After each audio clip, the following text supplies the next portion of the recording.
Welcome to the Black Student Blueprint.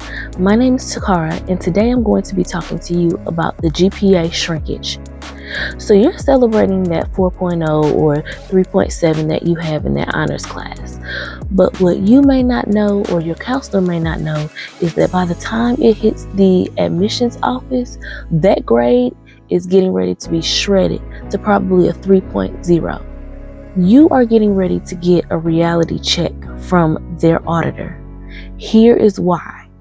So let's get into it. Your GPA when you are in high school includes things that colleges like to call fluff. So it would be things like art classes, gym, choir, things like that, electives that you choose to take because you like them, you want to do them, and they might be an easy grade for you. So what colleges usually do is strip those away and only keep what they would consider core units. So when you are dealing with colleges, they look at 16 units as what your core classes are considered to be. That is going to be 4 English classes, 4 math classes, 3 sciences, 3 social studies classes, and 2 foreign language classes.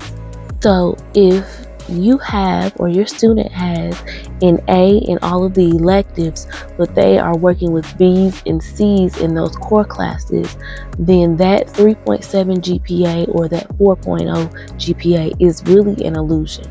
So even when you are looking at a 4.0, that isn't even safe. The reason why a 4.0 is also not safe is because if you are taking honors classes and they are using weighted GPAs because of a core class, what happens is they usually add a point on here or add a point on there to boost your grade. The college is going to use unweighted core audits. So that means that 4.0 is probably going to turn into a 3.4. So let's talk about the money gap. So we're going to specifically talk about HBCUs on this channel. So this is the angle that I'm coming from. So when talking about HBCUs, the difference between a 3.7 and a 3.4 can be really drastic, especially when it's coming to money and your pockets and what you have to pay. This could be the difference between a full tuition scholarship and you getting $0 towards going to school. So that could be a $15,000 a year mistake you're making because you're not sure about your core grades. As a parent, you won't be just losing points, or the student won't just be losing points for their GPA, but as a parent, you are also possibly losing your retirement if you are looking at taking out any type of Parent Plus loans.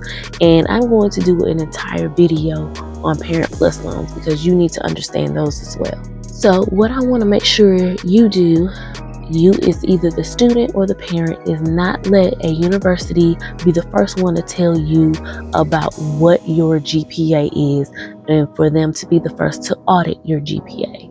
You need to know your scholarship GPA before you fall in love with a school, before you apply to a school, and before you make the choice that there's a specific school that is just for you. In my June Blueprint cohort, we go over these audits for your GPA so that you know exactly where you stand when it comes to those core classes and what you should expect to get when you get to college. So we'll go over what that shrinkage is now so you won't find out later in a rejection letter. Make sure you hit that subscribe button and that notification so that you can find out about the next mystery that we're going to talk about, which are Parent Plus loans. We're going to talk about Parent Plus loans and the ceiling that traps seniors when they are in college, as well as a parent's point of view. Thanks for watching.